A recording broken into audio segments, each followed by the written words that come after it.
After two personal support workers die, another PSW at a long-term care home who tested positive for COVID-19 is scared and asking for change.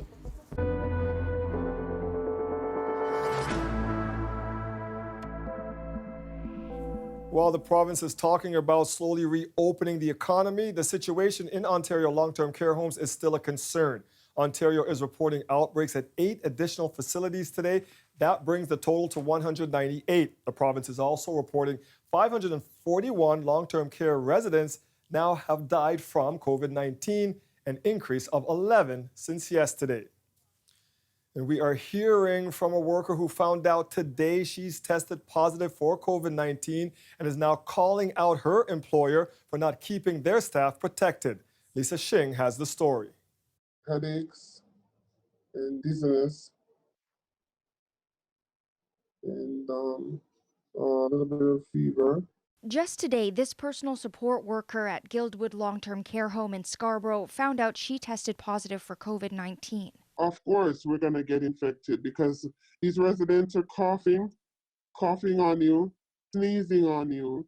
CBC News is hiding her identity because she's afraid of being fired. Over the past few weeks, she says she and her colleagues have been asking management at the home for N95 masks instead of the surgical kind without luck. It was terrifying. It was absolutely terrifying because you're going in there and you're praying that whatever is in this room is not seeping through that mask. Extendicare, the company that runs Guildwood, says it follows all public health directives, which state N95 masks are required only for certain procedures, most of which are not performed in long-term care homes. It has a universal masking policies in place in all homes, with all staff equipped with surgical masks. Other PSWs in the GTA are reporting they're being told to use their surgical masks between homes. I'm asking the managers of these long-term care homes, 80% of them are privately run, if the caregivers need masks, give them the masks. So far, the province says N95s are generally only used in procedures that create a lot of airborne droplets, like inserting a breathing tube. Some unions are pushing the province to allow all healthcare workers to have the choice between a surgical and N95 mask. Lisa Shing, CBC News, Toronto. Participation House in Markham has been dealing with a COVID-19 outbreak for weeks. Today, we got an update on the situation at the home for adults with physical and developmental disabilities. I saw what it was like for those people in their last days of life, some of those who did not survive. I saw the fear in their eyes. I saw the anxiety of not being able to get a good breath. Former Minister of Health Jane Philpott has been assisting at the home. She says 40 of the 42 residents of Participation House have been diagnosed with COVID-19.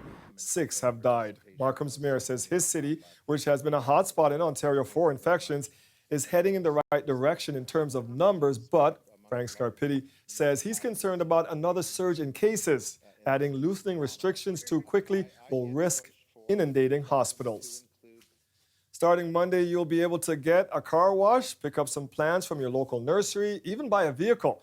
The province giving the green light to reopen today to a number of businesses, but that opportunity will come with some strict conditions.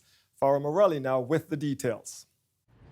At Centro Garden, Jason Pepitone has his hands full preparing for an official reopening.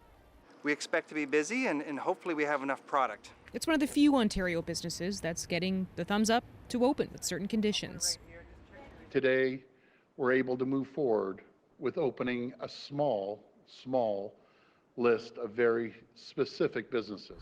The list includes many seasonal businesses, garden centers, lawn care companies, more construction projects the province has deemed essential, car washes, car dealerships by appointment. It's also allowing golf courses and marinas to prepare for the upcoming season, but they'll stay closed for now. The list was developed with Ontario's Chief Medical Officer of Health. We are moving responsibly and cautiously because we don't want to jeopardize the progress we've made over the last few weeks. The impact is positive from a psychological perspective. It's a signal that we're starting to reopen. It's the first in what we hope will be a series of reopenings.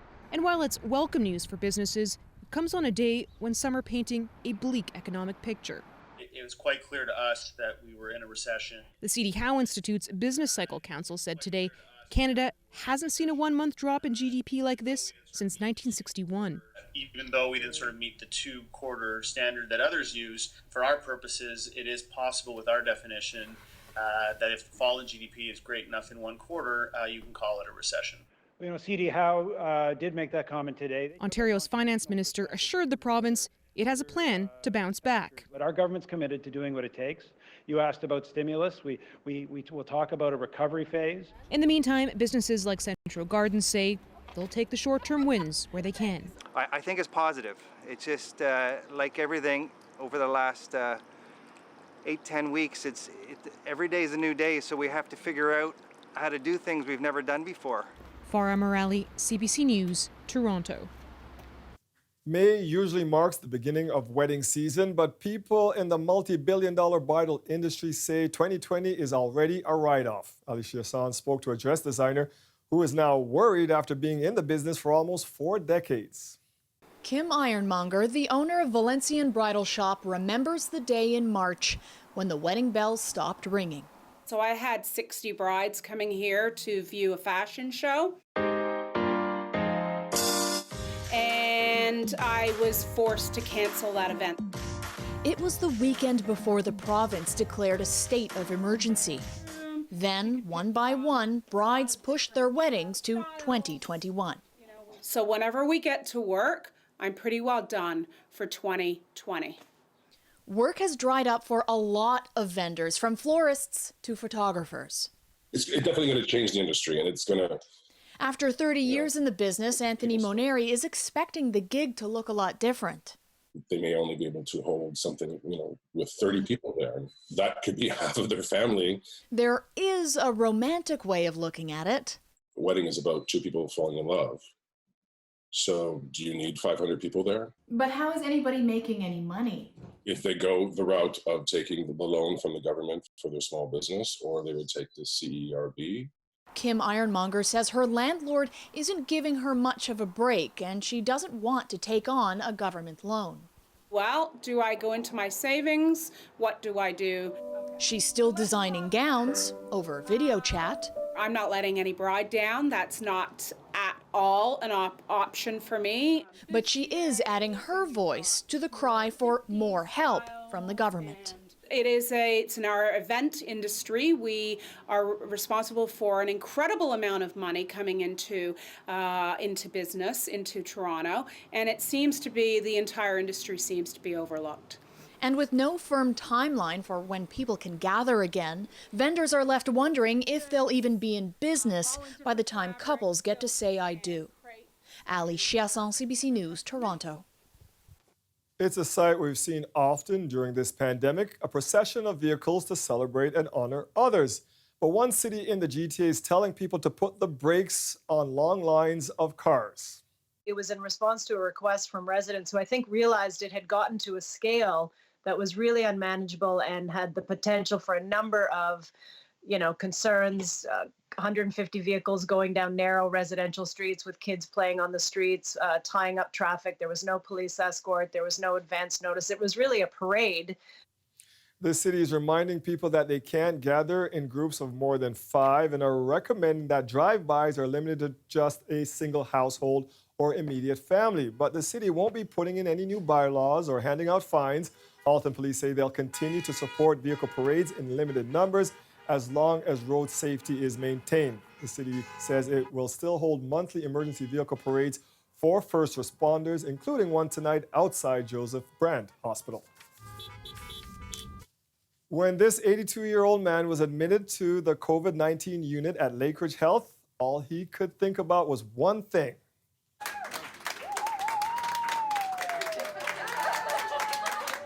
my grandchildren.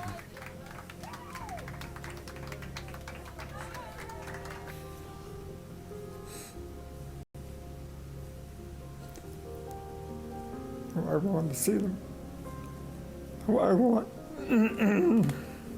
want to see them grow up. If you didn't hear him, he said his grandchildren. Right after recovering from the virus, Herb Knapp was transitioned to the hospital's rehab unit so he could build up his strength to go home. In this touching video posted by the hospital, the 82-year-old is reunited with his family. and gets to go home, leaving with a round of applause from the nurses and doctors that helped him recover. The first thing Herb wants to do, of course, hug those grandkids of his. The city will not be putting on any Canada Day events this year because of the pandemic.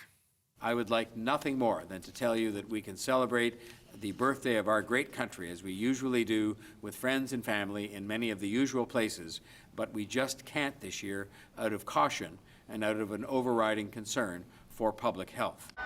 Celebrations at Ashbridge's Bay, Mel Lastman Square, Scarborough's annual Canada Day event, and a number of other events have all been cancelled. Instead, the city will ask residents to take part in national virtual Canada Day celebrations.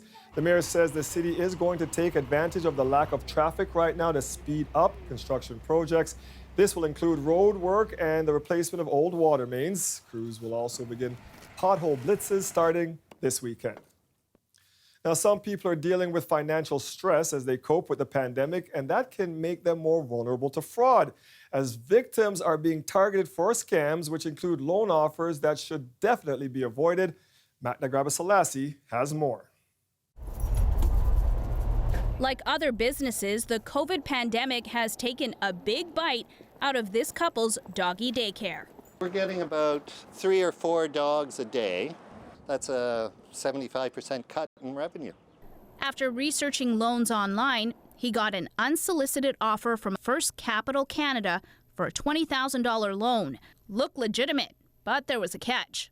I had to put up a bunch of money in order to get a loan. It didn't make a lot of sense to me. It's called an advance fee loan. According to the Better Business Bureau, it's illegal. Victims don't get the loan or their money back. I think scammers are taking advantage of the pandemic to try to get more money because they know that a lot of Canadians right now are going to be strapped for cash.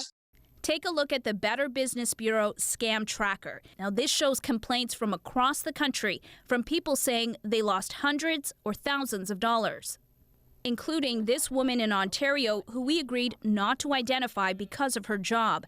She says she paid almost $4,000 up front to secure a $20,000 loan from Belford Capital Service, but the loan never came. People are in desperate situations where they're counting on someone to assist them and help them out, and they're just taking advantage of you. Two companies, two identical contracts. So the company that offered her the loan, its website is now down.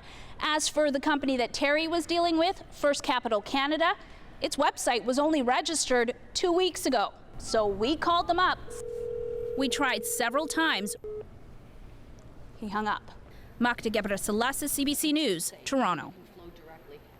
I've always been like, if someone's like, oh, are you an only child? I'm like, well, technically yes, but I have 30 siblings. In just a few minutes, an incredible story of discovery. She grew up an only child, but knew her father was a sperm donor. So to beat COVID-19 boredom, this teen is connecting with multiple half-siblings she only recently found out about through technology. I just got the notification, I screamed. I was like, and I stared at my phone. I think I almost started crying.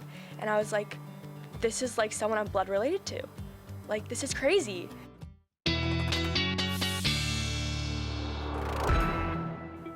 It is the first day of May, Colin, and we can actually see some May flowers that those April showers brought us. What's happening?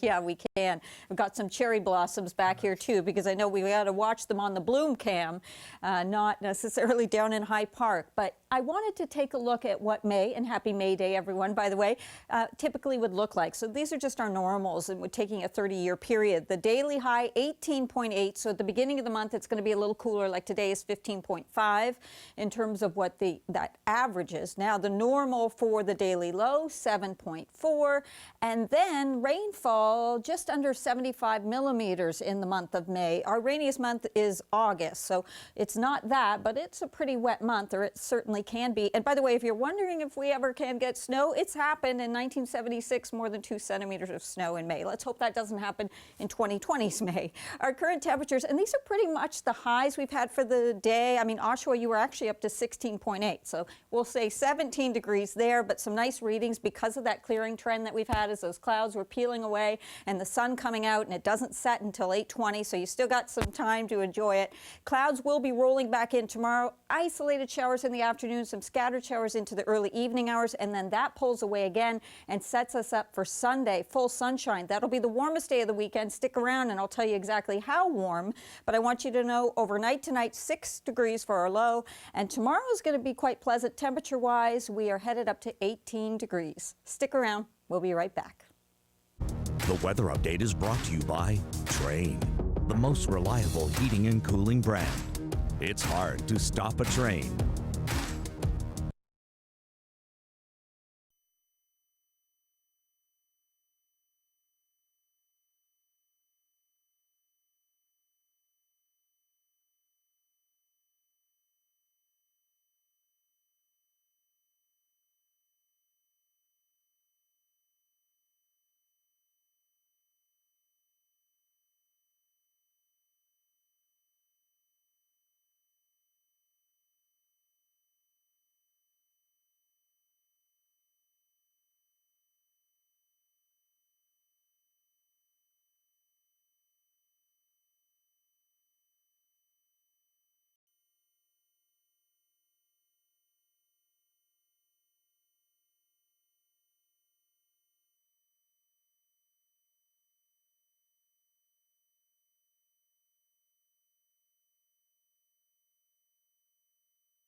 We've got a heartwarming story for you now that you won't see anywhere else. It's about a Toronto teen who is putting her free time in quarantine to good use. Maya Cooperstock was raised as an only child, but now, thanks to an online database, she is learning she has enough brothers and sisters to pack a bus. And as Chris Glover shows us, she's using her extra time to create the big family she's always dreamed of. Grew up on a farm in Pennsylvania with his parents and one sister and lots of pets. For years, Maya Cooperstock has been on the hunt to find details of the sperm donor her mom, Sue, used to create her. It was never a secret in our family. It was always like, I don't even remember being told. I just always remembered knowing this was my situation. Then last year, a break in the case. We haven't accessed these girls yet. They don't have their names. It just says girl born such and such a date. The online donor sibling registry showed she had more than 30 half-siblings. If someone's like, oh, are you an only child? I'm like, well, technically yes, but I have 30 siblings. And then they're all just like, okay. When you hear more of her donor's sperm bank profile, you start to understand why he was so popular. Captain of the ski team and achieved All-American status, was the president of his college fraternity, says that people think he resembles Patrick Swayze. You know, really athletic, handsome, very tall. I wanted to breed some height into this short family of mine, and it worked. You know, Maya's like 4 inches taller than me, so it's all good. Maya began reaching out to her then nameless half-siblings until one day last year, the first responded. I just got the notification, I screamed. I was like, and I stared at my phone. I think I almost started crying. And I was like, this is like someone I'm blood related to. Like, this is crazy. And we just texted all day, and it was incredible. We shared personal information about each other. I didn't feel like I needed to hide anything. Like, it wasn't talking to a stranger. It was like feeling like I've talked to her my whole life. Last July, Maya traveled to Ithaca, New York, and met Fabiana Berenger-Gill from New York City, the tall one in the middle. She brought another half-sister from Rochester, seen here on the right. It was strange. I looked at them and I was like, this is crazy. It didn't even feel real, to be honest. I was just delighted. So happy for Maya. Yeah, I mean, it just makes my heart swell. We're in touch with them. She's my age, and then she has she's a little brother and a little sister. It's twins. Twins, yeah. Putting her COVID-19 boredom to good use, last week Maya started a group chat with 3 half-siblings. The chat has grown to 17. Maya says most of them love finding similarities. The majority of us hate tomatoes, which I think is funny. There's only one that likes tomatoes. Not me, definitely not me. I really don't like tomatoes. But some have found the new family overwhelming. So they left the group chat, which we all respected, and we were all like, well, when you're ready, you got a whole army of brothers and sisters to help you out. We're all here for you. So this is my mom. So that's Chloe, you know Fabi, and that's Alexa. Hey. Hi, Fabi. Nice to meet you. Nice to see you too. My God, you're so articulate. You all are. And Alexa and Chloe, great to meet you. Yeah, you too. This is only so exciting. There's way more you gotta meet too. I know, I'm so excited. They meet now on video chats too. Maya is the only Canadian half-sibling. The rest are scattered across the U.S. 23-year-old Berenger-Gill is the eldest. I think it's like super incredible that technology and like scientific development have allowed for families like this to exist. I mean, we don't all know each other very well yet, but I definitely do feel like I'm a big sister now, which is a really nice feeling to have. And like lots of big families, teasing is coming naturally too. I know, it's taking so long. He keeps saying he's gonna send it, and then he just never does. We'll all pressure him today. I'll send a message and just everyone has to like emphasize it. The late to respond brother or the short sister. Chloe, you kind of got the short genes. Yeah, but that's because my mom's really short. My mom's like 5'1". Now forever bound by DNA. I think we're all hilarious and beautiful as well. And laughter. Bye guys. Talk to you later. Bye. Your website has made, what, 14 matches, I hear? Yeah, I believe. Created in 2000 by sperm donor baby Ryan Kramer and his mom Wendy, the donor sibling registry has made 18,000 matches. 1,500 of them are Canadians. It's awesome, you know? I mean, but it's also regular. Like I said, it's not like every once in a while we get a match. No, they come through every day.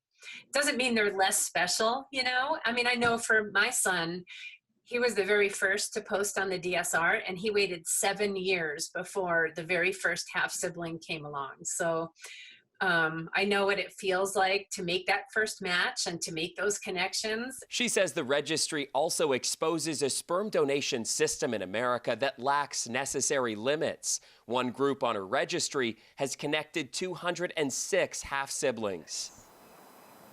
And I thought mine was overused. Okay. Wow. Maya doesn't know if her group will ever get that big, and she's not sure she's comfortable meeting her biological father just yet, but she thinks each sibling exposes more of him. And all of a sudden, like, I'm as close as I can be to knowing who he is. I have all of his other kids with me. Chris Glover, CBC News, Toronto. After the break, the latest on the Canadian military helicopter crash in the Mediterranean, plus a big ban on big guns. And as of today, the market for assault weapons in Canada is closed. Effective immediately, Canada has banned some 1,500 makes and models of military-grade assault-style weapons. Details on how that will be enforced and why some say it won't solve the gun problem, next.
The Canadian Department of National Defence says the search and rescue mission off the coast of Greece is now a recovery operation.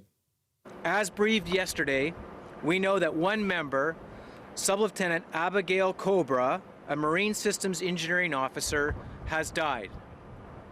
We can now confirm that the other 5 members who were on board the aircraft are now officially considered missing and presumed deceased. A Cyclone helicopter with 6 Canadian military members crashed in the Mediterranean Sea Wednesday while taking part in NATO exercises. Searchers say they've recovered human remains as well as debris from the aircraft, including a side door and pieces of the fuselage. A repatriation airlift is expected to take place next week. It is now illegal to buy, sell, or import or use military-grade style assault weapons in this country. The federal government made that change today, but as Julie Van Duzen explains, some say it's far from a complete ban. Justin Trudeau began his announcement by talking about how he will never forget that day 30 years ago. He was 17 years old, living in Montreal, when Marc Lépine gunned down 14 women at l'École Polytechnique. A man with a gun could irrevocably alter our lives for the worse. He listed off some of the terrible mass shootings that followed over the years. Dawson College in 2006, Moncton in 2014, when 3 RCMP officers were shot to death. The shooting at the mosque in Quebec City in January 2017, which killed 6 people. And the mass shooting in Nova Scotia less than 2 weeks ago, where a lone gunman killed 22 people. Trudeau says his government will immediately ban 1,500 military-grade assault weapons, including the gun Marc Lépine used, and the AR-15 used in numerous mass shootings. Trudeau says he knows some hunters may be upset. You don't need an AR-15 to bring down a deer. The ban will mean assault weapons can't be imported, sold, or used in any way. The Conservatives are opposed to the changes. We believe that the focus should be on illegally trafficked firearms and criminal organizations who smuggle in weapons and put them into our community. Owners will have a 2-year amnesty. In that time, they can apply to have their weapon grandfathered. But even if they get to keep it, they won't be able to use it or bequeath it to anyone. Or they could wait for the government's buyback program, which won't be compulsory, and that's what has upset those who have been pushing for the ban. Gun owners will have the choice to bring in their guns for compensation or to keep them. And the gun lobby's already been celebrating and saying, hey, keep your guns. Heidi Rathjen says that the concessions to the gun lobby could mean that tens of thousands of these weapons remain in the hands of their current owners, and that's far from a ban. Julie Van Duzen, CBC News, Ottawa. After the break, a sweet story at a long-term care home. Why one family celebrated a major wedding anniversary early for their parents, who are, get this, 102 and 98 years old. What was it about Mary? What was it about her? Yeah. Everything. Love. I really fell hard.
With all the tough and sad news during this pandemic, one family wanted to try and brighten the spirits of their parents living in long-term care. They held an early anniversary celebration thanks to help from staff at the home. Lorena Redekop has more on their almost 73 years of marriage. It was an early anniversary party at Harmony Hills long-term care home.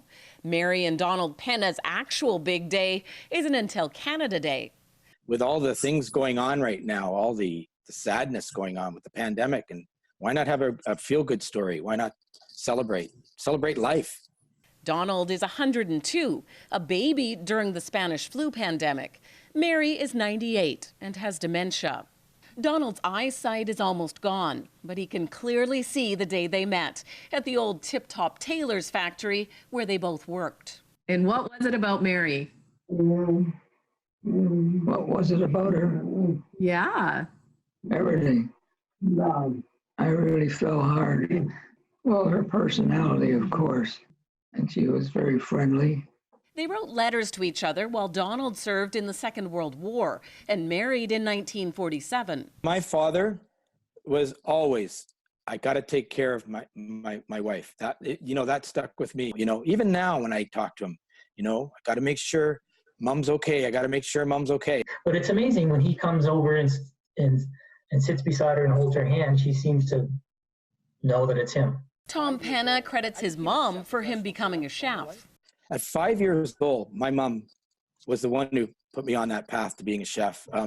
What a cook. I mean, from veal parmigiana to the fluffiest meatballs to, pastas. I mean, she taught me how to cook at 5. I remember the little stool I stood on, a little green stool so I could use the stove. With their dad, it's his sense of humor. You know how I know my dad's doing well?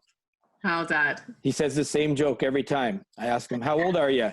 He goes, I'm so old, they don't have my blood type anymore. And at 102, he must be doing okay, because he'd already told the same joke to me. The Penna brothers say if the home is still closed on July 1st for their parents' actual anniversary, they'll come stand out on the lawn with banners just outside the window. Lorena Redekop, CBC News, Toronto. Happy anniversary. They are watching all of this mostly from the sidelines, but don't underestimate them. Children definitely have their own thoughts about this pandemic. Stephanie Matisse talked to a couple of kids about COVID-19. This is my first pandemic. Hi, I'm Yvonne and I am 8 years old. If I was an alien and I just arrived here, what would you say to me?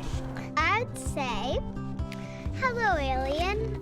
We are in the middle of a pandemic of COVID-19. You don't see a lot of people out here. It's usually much more busy because everybody is staying home so that they don't infect other people with the virus and they're staying safe. Here. It's cold. I'm Nate Hume and I'm 13. We saw a post on Facebook about how you could, foster ducks. We had to create a presentation to get my mom on board.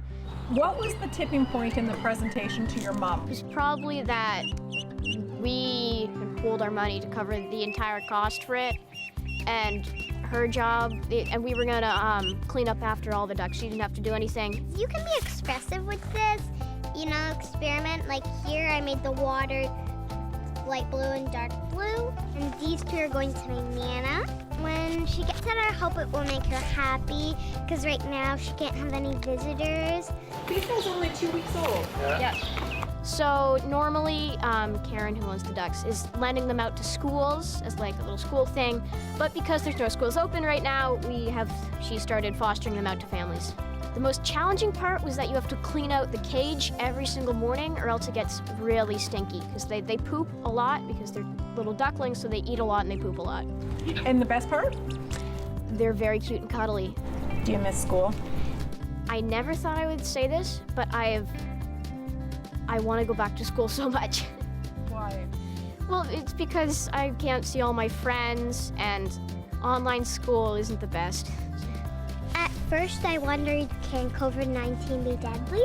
And then I found out it can be deadly. That's kind of scary. Yeah, I do not want to die this young. No, of course not, sweetheart, and you won't. right? Mm-hmm. You know that, right? Yeah, I know. What's a big message coming out of this? I mean, I guess we learned a lot about responsibility and really that we were still able to have fun even though we were stuck at home. Come here. Here we go.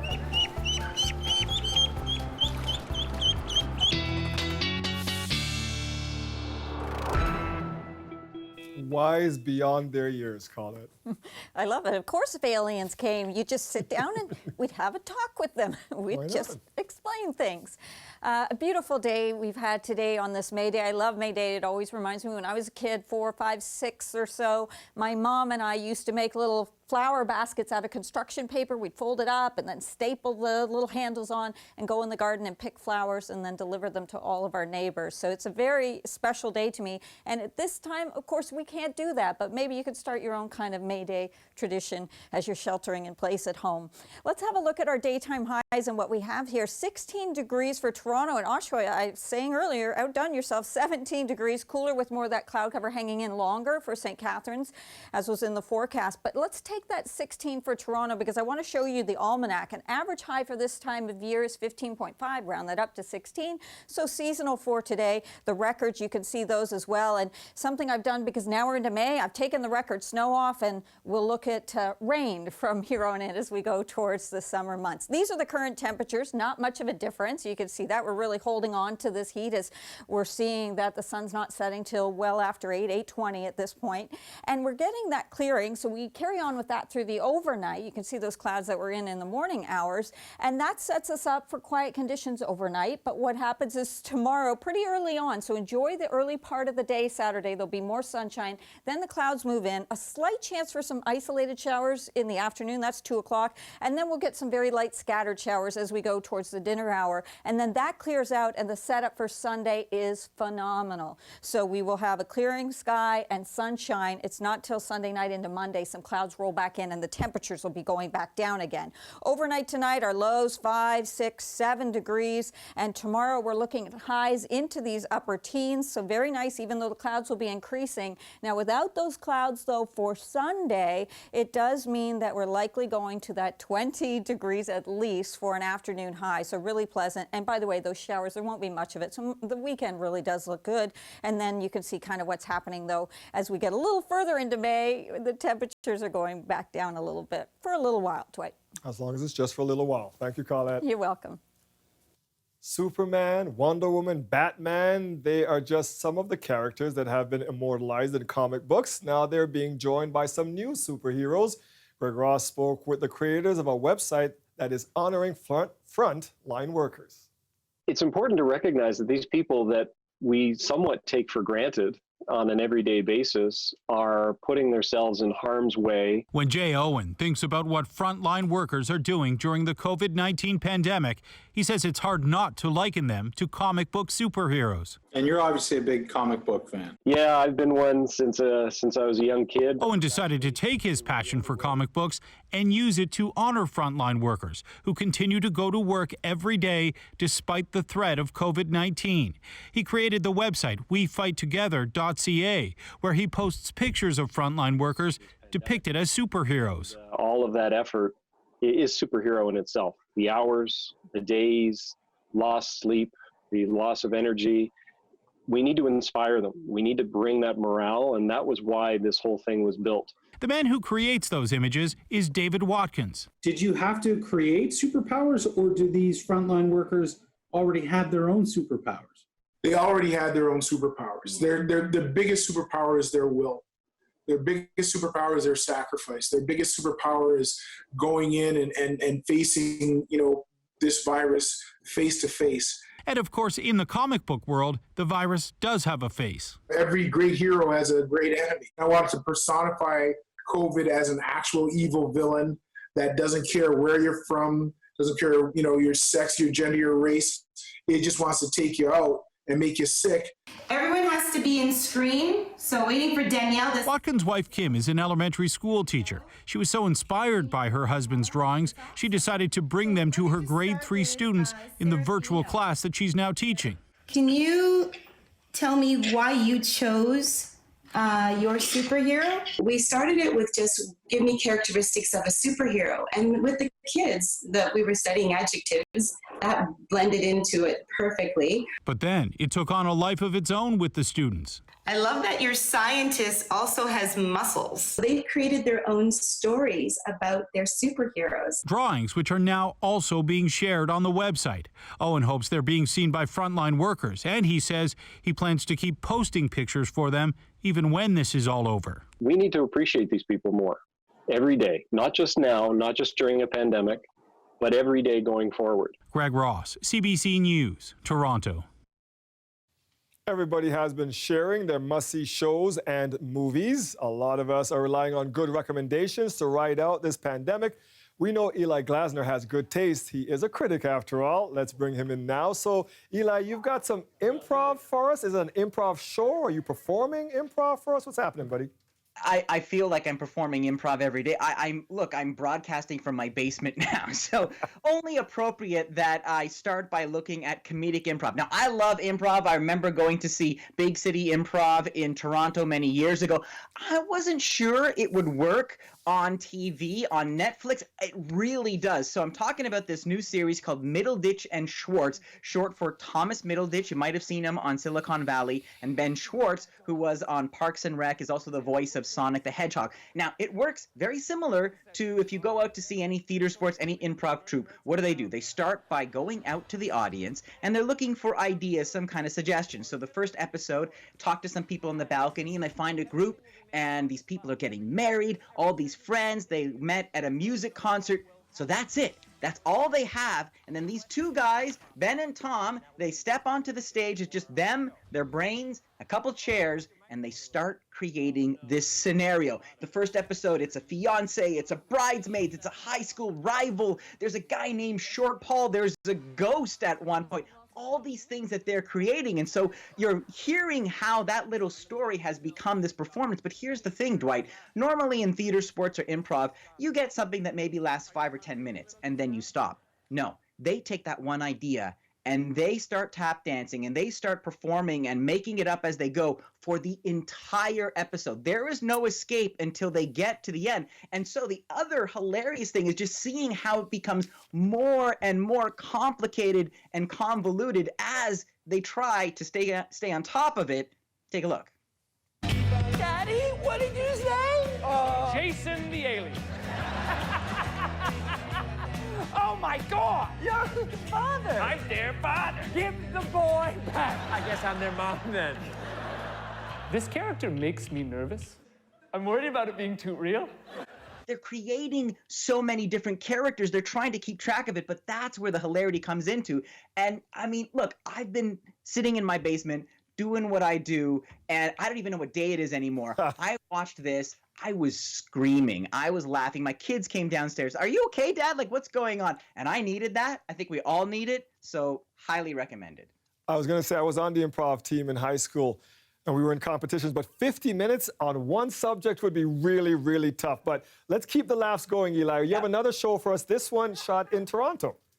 That's right. So What We Do in the Shadows, it was a feature film, a mockumentary, very successful from 2014. Now it's become a series set in Staten Island, but shot in Toronto, and you can very much tell.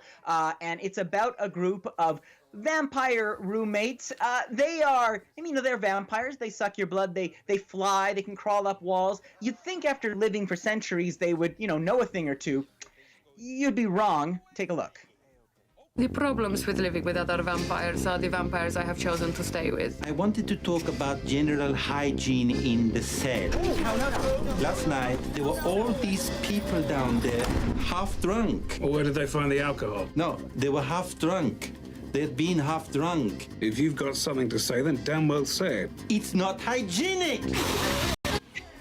So there you go. Like, they're not exactly, terrorizing the neighborhood. They're just trying to bicker over whose turn it was to clean the dungeon. They have these ridiculous characters like Nando the Relentless, Nadja and Laszlo the Lovers. There's a guy named Colin Robinson who's an energy vampire. He doesn't suck your blood. He sucks your life force just by being boring. You might know someone like that in your own life. So lots of fun ideas in What We Do in the Shadows, the series, and the new season is on the FX network. Okay, Eli, we'll do one more. And this one, maybe too soon, Eli, but a movie about a pandemic with a twist.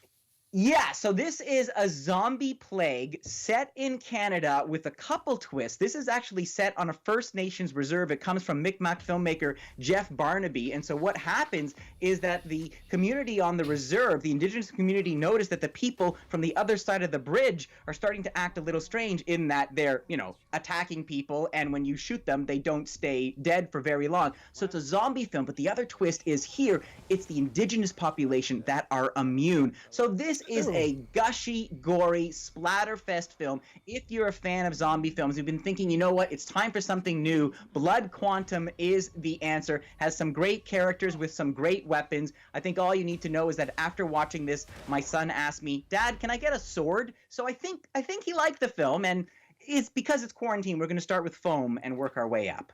Good idea, buddy. Thank you, Eli. Have a great weekend, sir. You're welcome. Yeah, no swords for the kids. After the break, today's Frontline Heroes. Stick around for that. We're coming right back.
Today is Doctors' Day, according to the Ontario Medical Association. And in honor of our doctors, today's frontline hero is Dr. Paula Kleeman, an emergency physician with the University Health Network. She is 6 months pregnant and still working, even with the ongoing pandemic. And she says she doesn't plan to stop anytime soon.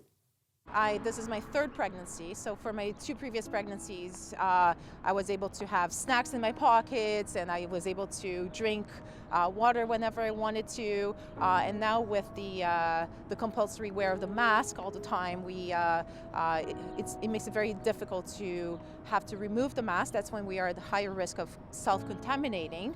And so we try not to drink, we try not to eat. So by the end of the shift, we are hungry, we're tired, we're thirsty, and it makes much harder to work. I always have a whole wardrobe at home and another one at work, so I leave everything at work. I don't mix anything that's from home and from work.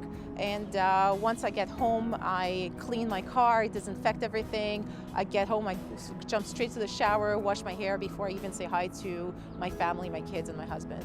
I don't want to stop. I feel that I have an obligation towards my colleagues. I have some colleagues who are elderly as well. I have some colleagues who have other comorbidities who are also sick. So I think that it's my obligation to continue. I also love what I do. This is what I went into medicine for, to help people, especially during difficult times. So I do want to continue.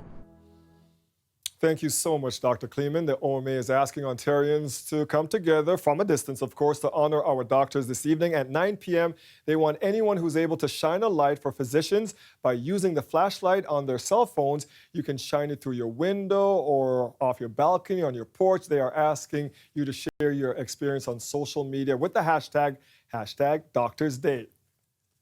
All right, and if you want to share a story about a frontline hero, just send us a selfie-style video explaining why they are a hero to you. Tag us on Twitter or Instagram at CBC Toronto. Send us a message on Facebook or just email us at torontotips@cbc.ca. And this one is just for Colette. The RCMP have announced the winners of their 2020 Name the Puppy contest. These are 13 German Shepherd puppies. They're from the first litter born in 2020 at the RCMP Police Dog Services Training Center out in Alberta. Now, the Mounties held a contest trying to give kids a chance to name these pups. They've chosen one from each province or territory. And my favorite is Nitro, and Nitro will be with an RCMP handler when they grow up. So, Colette, what do you think? What did you think? We knew you would. That just is warm and fuzzy. Makes me happy going into the weekend, Dwight. They're adorable. Yeah, I love that. I guess nobody submitted Puppy McPupface for the names. That's always my favorite when those come out. Let me just quickly show you here as we're headed into this weekend what you can expect with your weather. It's 16 degrees at the moment in the city, and we have nice conditions because those clouds cleared out.